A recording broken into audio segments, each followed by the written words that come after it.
Ay, si Ding Dong Dantes po ito. Pahiram lang ako ng 1 minuto mo. I know aware kang kailangan mong takpan ang ilong at bibig mo gamit ang dust mask kapag may pumutok na bulkan.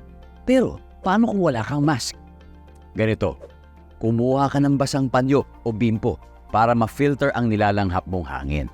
Tapos, i-check mo rin siyempre ang mga kasama mong bata at matanda kung may suot silang mask para safe rin sila sa ashfall. O tandaan mo lagi yan kasi #panatag ang may alam.